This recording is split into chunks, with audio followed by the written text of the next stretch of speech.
Charlie, why were England so flat after a bit of time off?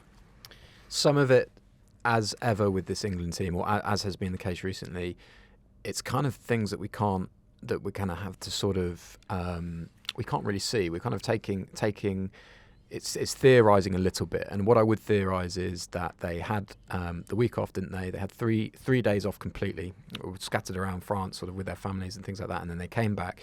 And the bottom line was that they were already through as group winners. Now, in Steve Borthwick's world, that means that there's a very limited amount that you can take from that game. I know that ideally they would have been smoother and would have kind of built a little bit of cohesion with those combinations that they picked, Ford, Farrell, Tuilagi, for example, and Curry, Earl in the back row. But actually, it's not the end of the world that they got through that unscathed with no major injuries. And I'm fairly sure, again, and this is one of the things that we're going to have to theorise about, I'm fairly sure they had a pretty heavy conditioning week. They were a little bit flat. And you've got to think, it's a World Cup, sure, the stakes are high. It's the players' careers, highlights, a lot of them. And in a lot of the cases with the England side, it's their last time they're going to play at a World Cup. However, they would have known that there was a quarterfinal around the corner that they were absolutely guaranteed to be in. And this Samoa game against a fired-up side who'd said it was their World Cup final and who were, as we've just said, were improving throughout the tournament. I think that's a tricky position for England to be in. And they look flat. They look flat, clunky, leggy, all the things that we sort of thought that they would have out of their system during the warm-up games. It reminded me of one of the August warm-up games. And England, if we give them credit, they have peaked when they've said they were going to peak. They've peaked when they've absolutely had to peak. Against Argentina, in that last bit against Japan where they pulled away. I think they went into this week knowing that they didn't absolutely have to be at their best, and that showed. Yeah, and I would completely concur with that. Sitting next to you in the Lille Stadium, we turned to each other at about 30 minutes in and just said it just felt like the Fiji warm-up. It just felt like the Fiji warm-up once Samoa had scored those 2 tries and then had that third one quite harshly ruled out for a knock-on. It just felt like the Fiji warm-up. I think the fact that there was very little at stake for England is probably what's led to a little bit of apathy towards the game. And they did look like the back row looked a yard off the pace. They looked tired. They were beaten. They were beaten to the ball by the Samoan back row. Theo McFarland was phenomenal for them. And yeah, it did look clunky and it did look leggy. But then the Fijian warm-up game looked leggy and clunky. In August, that was the last warm-up game, and then 2 weeks later, a fortnight later, they're demolishing Argentina.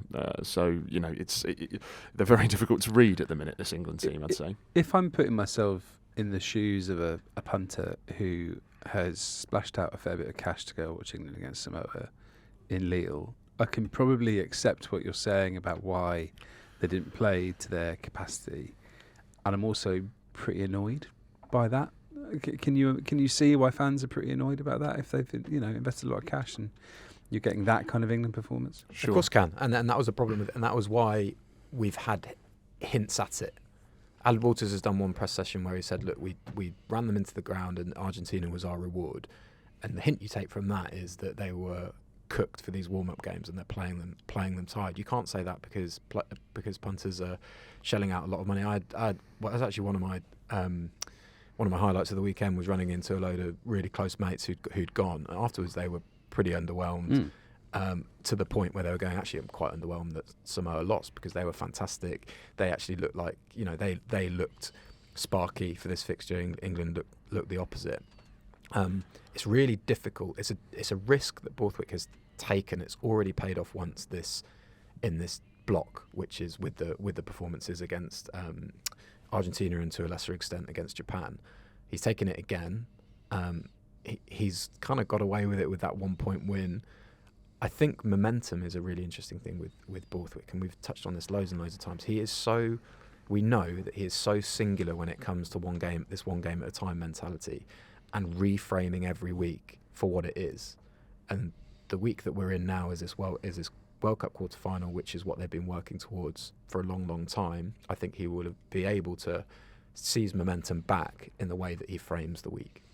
Charles, there's a degree of legginess among England,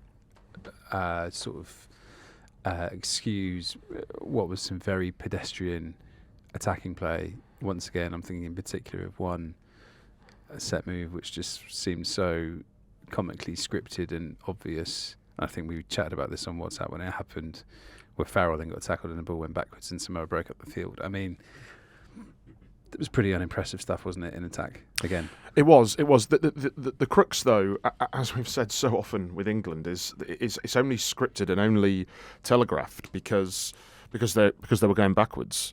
Some of the stuff that they did in the 2019 World Cup in the semi-final against New Zealand was telegraphed and scripted, but New Zealand couldn't stop it because they were going backwards, and this was part of the problem. Samoa could stop it because England didn't have enough front foot ball, they didn't have enough quick ball, they didn't have enough momentum. The pack were not getting them on the front foot regularly enough and incisively enough to allow the backs, who are all very, very good players, to thrive, and that's the problem that England have had when England have looked bad over the past 18 months, including under Eddie Jones and equally now under Steve Borthwick. It's when they lack ball carriers, they lack punch, they lack thrust. It's quite simple. You can go back to basics with regard to getting on the front foot and gaining and sort of garnering momentum and earning quick ball. You can go back to basics and you can pick and go. You can pick and go and try and get. That would have caught Samoa by surprise, actually, because England don't pick and go very much at all. I was shocked on Friday night, France, the great entertainers, how often and how regularly and how successfully they picked and went against Italy, and how that got them such quick ball, because France are another side. Well, most sides are like this, but I think the disparity in France is such that if they don't get quick ball, they do go a bit to pot. Whereas I think that's what we saw with England on Saturday. Samoa stopped them. They stopped their front foot ball. They stopped England at source, and then it is always going to look untidy and messy and clunky and behind if you can't get front foot ball. That's always the case. Charlie, you've written about 5 areas where England need to improve, and I'm now going to ask you with no notes to recite them perfectly. So off you go. I have made my notes, so they will come to me. That England need to exit out of their own half well to look good at all, because they're a side that covets territory. They're never going to spread unless the opportunity is absolutely on, as we've only really seen in brief glimpses against Wales in the warm-up and then against Chile. They'll only really move the ball from their own half when it's absolutely on. They've just got to kick. They've got to secure the ball better. There were spills.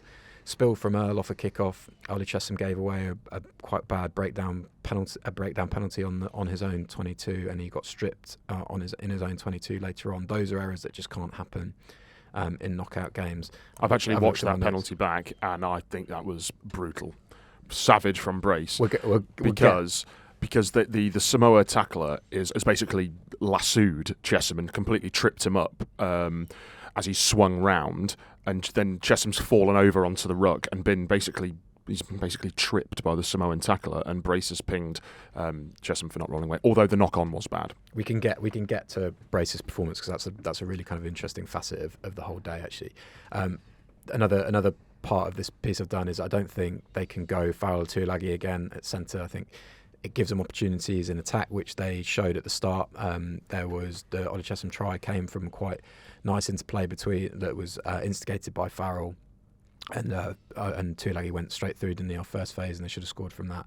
In defence, it's vulnerable. I think that it's quite slow as far as moving laterally across the field, and that would be a worry. Smith's impact is another lesson that I think Borthwick will take from it. The Maul, funny one. The Maul didn't get as much play as it perhaps should have done, and I think that actually England could be heartened by how that and the scrum went, because I don't think they got play in either of those areas from Andrew Brace, and I think with another referee and another refereeing performance, I think they will have done.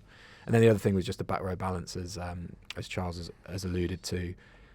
Does Billy Vunipola become more vulnerable again just for that go forward he can give? Does Steve Borthwick stick with the combination going, well, okay, maybe they were leggy, maybe they can give me a bit more this time? It's just really, there are questions there, and there are big selection decisions to take, as you would expect. Billy looked good off the bench, just very quickly. I thought Billy looked really good on the bench. He thought he brought impact. He hasn't started so well. He hasn't looked so good as a starter for England. We know he needs rugby. We know he needs match fitness, but I thought he looked really good off the bench, really sharp. The restarts are like prime example of something that Billy Vunipola does really, really well, that you think anyone could do that. And then Ben Earl comes in, he drops one, and he just hasn't got that thrust. Actually, Ollie Lawrence added some thrust from those restarts, and England tidied up in that area of the field and looked a lot better in the second half. But I remember writing in my player ratings for England's Chile, that Billy Vunipola was almost like a specialist restart catcher. But that solidity and that sort of how clean he lets England set that platform and get back out of their own half, that is so vital to them. And in the kind of middle of all of this, the scrum half selection is really interesting because it's almost like it has looked at times like Alex Mitchell is sort of a round peg being shoved towards a square hole a little bit, and it'll be really interesting to see how that plays out. A Danny Kerr start would be some turnaround from what he's sort of been through, out of the wilderness, back in, back out again, back in and starting. It would, but how good's he in? Oh in no, that it's role? not undeserved. That's why it's. But how good is he in that role? I mean, how good? Why would you move him away from that? It's tough. Well, that's where Billy's interesting because he's never really been considered as a sort of bench player. He's always been the number 8 that you start with, and then you bring someone on. But actually, if he develops into that role, I just wanted to. You mentioned Farrell and Tuilagi. You've got 4 options. I don't want the one that you like. I want the one that you think is most likely to happen. So Ford or Farrell? Farrell 10, Smith fullback. Ford at 10, Farrell at 10. Charles, which is happening? Not which one do you like? I think he will keep Stewart at fullback. Yeah, as a starter. That wasn't an option, but I mean, there'll be no Smith. No, there'll be no Smith at fullback. I think he will keep Stewart. He will keep Stewart at fullback. Smith won't start. I'm actually at a bit of a loss to guess and to predict because the backline that finished the game, if that gives us a clue as to his thinking for Fiji, the backline that finished the game was not quite finished the game, but the backline that he moved towards to close out the game before Manu Tuilagi left with an injury was Farrell at 10, Manu at 12, and Joe Marchant at 13. If you do that, if he does do that, which I'm not against per se, if he does do that, then that means he would probably drop Ford entirely from the 23, because if not, then you'd have Ford and Smith on the bench. You'd have 2 fly halves on the bench and 3 in the squad, which does seem overkill. So therefore, can I see him dropping Ford after what he did against Argentina and knowing that, and how England took the world by storm with drop goals and how they could do that again, and they might have to do that again in knockout rugby? I can't see him dropping Ford completely. So there's a chance that he sticks with Ford Farrell, maybe with Ollie Lawrence outside. Honestly, I don't know. I think it's I'm really struggling to explain. Difficult, isn't it? We've all kind of given our opinion on what he should do with that. With that axis, and I don't think there's much conviction behind any of our entries, is there? I've written certainly not mine, and certainly not mine as I've written. I think I can see. I don't think you drop Farrell for a knockout game. I don't think you move him away from 10 for a knockout game either, given how clunky it looked. So I would expect Farrell to be at 10, and I could see him starting Smith at 15 as well.